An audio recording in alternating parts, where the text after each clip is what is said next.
Olá, pessoal!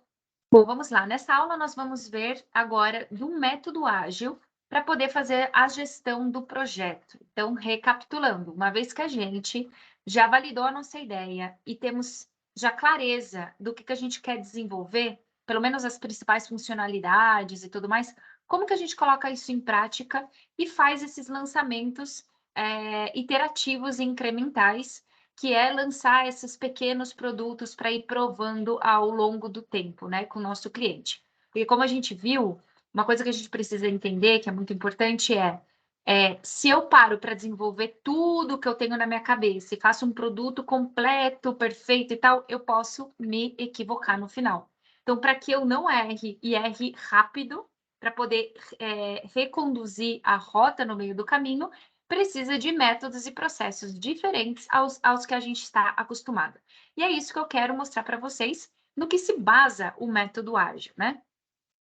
Bom, eu trouxe essa imagem e eu gosto bastante de explicar a diferença do processo tradicional e o processo ágil com essas duas imagens.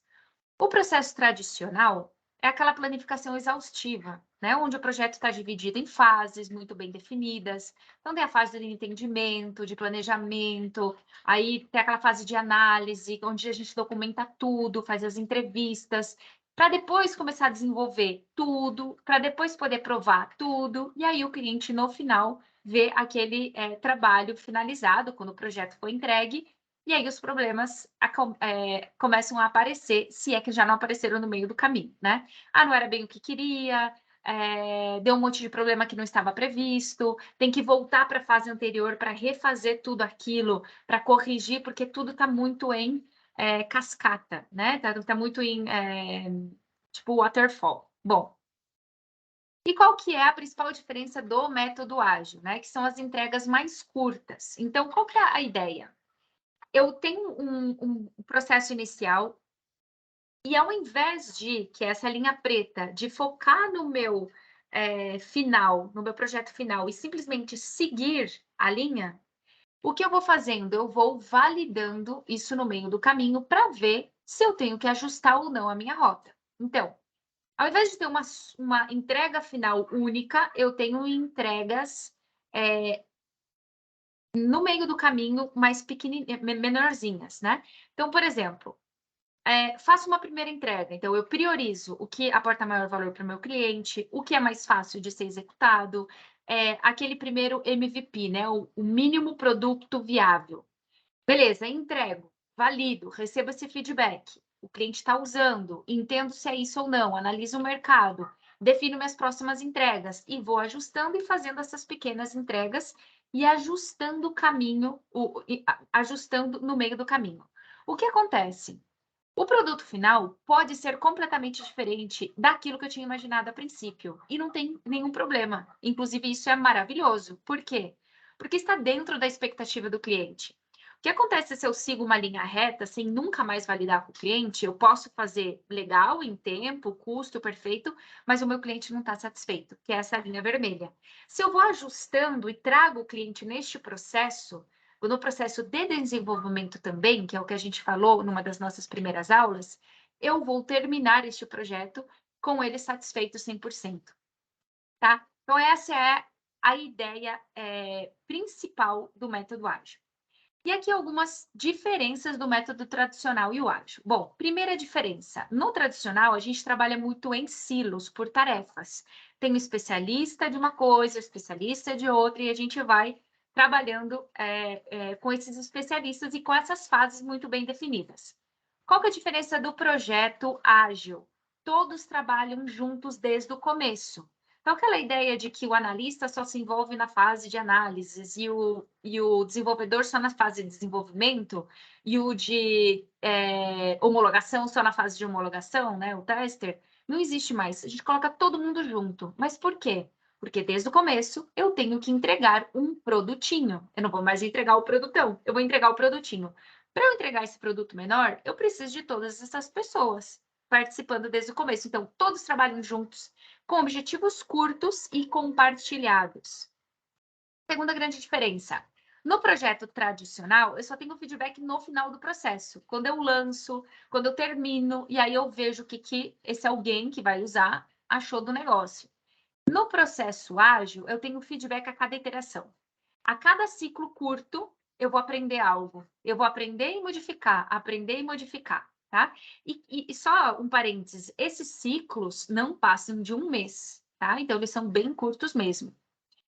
Terceira, no processo tradicional, a gente tem pouca transparência. Normalmente, quando a gente faz um projeto tradicional, fica nas mãos da consultoria, o gerente de projeto, que fala raramente com o cliente, ou as áreas raramente se conversam, ninguém sabe realmente o que está acontecendo, se está no prazo, não está no prazo, quais problemas estão acontecendo. É como se todos entrassem em uma sala escura e aquele dark room está ali acontecendo coisas que não estão visíveis a todos.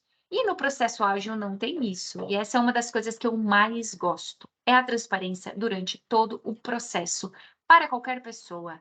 Tudo que as pessoas fazem está visível a qualquer momento.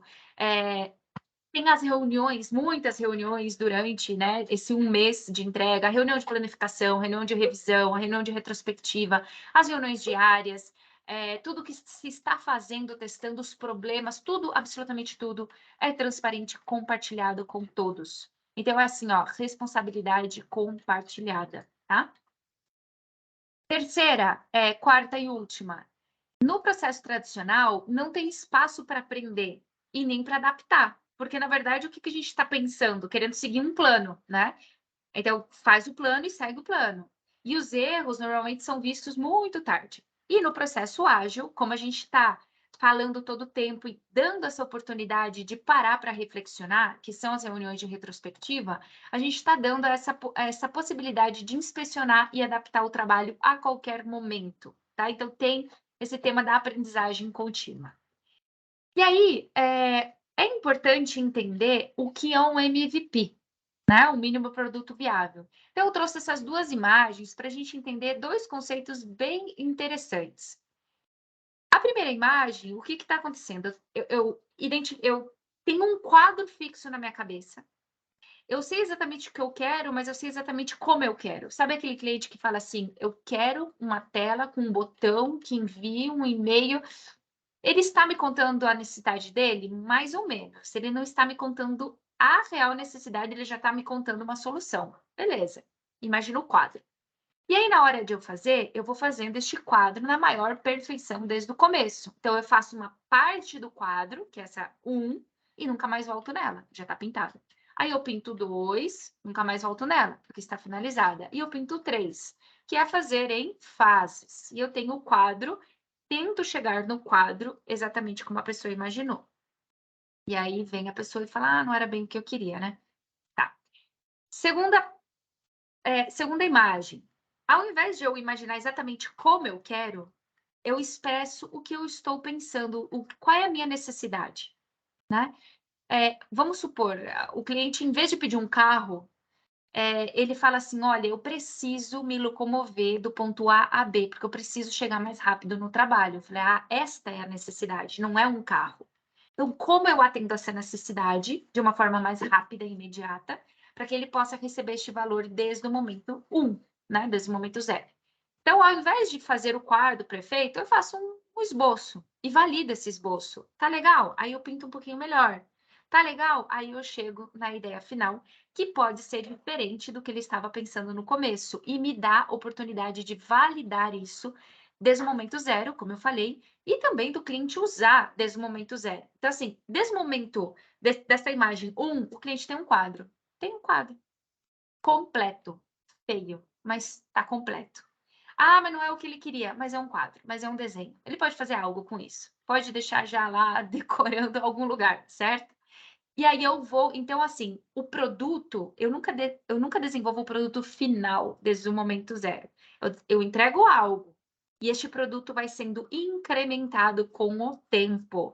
Então é muito diferente, iterativo e incremental. Muitas pessoas falam: não, a gente está fazendo agile, porque a gente se reúne todos os meses. Mas talvez o projeto está sendo só em iterações, mas não está incrementando o produto com o aprendizado que a gente está gerando, tá? E aí, como isso se resume no processo de gestão de projeto, vamos chamar assim. de uma forma super genérica, contando aí um método. Posso até fazer vídeos explicando mais, se for necessário, como isso realmente funciona.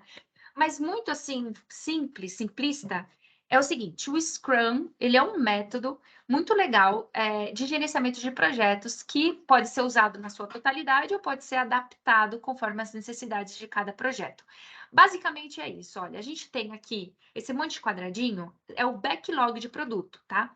Então imagina que a gente já chegou na ideação, a gente já priorizou e temos o nosso mínimo produto viável. Qual que é o mínimo que a gente pode fazer para lançar rápido, para poder provar com esse cliente? Não vai estar perfeito, não, mas vai nos permitir aprender. Ah, mas eu não quero disponibilizar para todos os clientes. Não tem problema, disponibiliza para um nicho um pouco menor, mas lança, prova, tá? Para eu poder aprender, para poder continuar. Então, este backlog, ele está priorizado, tá? Então, eu vou pegar e vou fazer uma reunião de equipe que se chama planificação. Todos da equipe estão ali, então nós vamos olhar este backlog, o que é importante ser feito, e como equipe vamos decidir o que realmente a gente consegue entregar deste backlog já priorizado. Então, em 2 semanas de trabalho, ou 3 semanas de trabalho, máximo 4 semanas de trabalho, o que nós conseguimos entregar? Definimos o nosso escopo, né? A nossa capacidade, nossas funcionalidades, tá? Histórias de usuário, não estou querendo entrar muito em detalhe técnico. E começo o meu ciclo de desenvolvimento. Então, todos os dias, essa equipe se reúne para ver se estamos indo no caminho certo, se tem algum impedimento que surgiu, que precisa ser compartilhado, para compartilhar, né, o que cada um está fazendo e gerar essa sinergia, essa coordenação. No final deste ciclo, que volto a repetir, pode ser 1 semana, 2, 3, máximo 4. Eu faço a revisão. Então, eu tenho um produto finalizado, pode ser que eu não tenha este produto finalizado, tá? Eu também estou aprendendo. Pode ser que eu achei que eu ia finalizar algo e não consegui finalizar. Não tem problema nenhum, mas eu sento para revisar este entregável com o dono do produto, que é essa pessoa de negócio, com o cliente de preferência, com a maior área interessada, e vou revisar, e vou falar assim: olha só, o que a gente conseguiu entregar foi isso, isso, isso, conforme o planejado. Então, eu estou diminuindo a complexidade, porque eu estou fazendo isso num ciclo muito curto, que dá tempo de mudar, que dá tempo de lidar com os imprevistos, e que é mais fácil de prever o que vai acontecer em poucas semanas do que projeto de meses, certo? Então, eu reviso e recebo esse feedback. E com base neste feedback, eu planejo a minha próxima iteração. E no final desta revisão, desta reunião de revisão, eu faço uma reunião de equipe, sem o cliente, para refletir. O que funcionou? O que não funcionou? O que deu certo? O que não deu certo? O que precisamos melhorar no nosso processo, na nossa relação como equipe, na nossa relação com o cliente? Então, isso vai se repetir sempre, sempre. Este backlog, ele é vivo, então o escopo, ele é variável, porque eu vou aprendendo e alimentando com o tempo, e eu vou repetindo esses ciclos de entrega. O ideal é que em cada ciclo eu tenha um produtinho, né, como a gente viu naquela imagem menor, fácil de ser entregado e ser utilizado, para que nas próximas iterações eu incremente este produto, eu melhore ele com base no que eu aprendi. E basicamente é isso. Espero que vocês tenham gostado.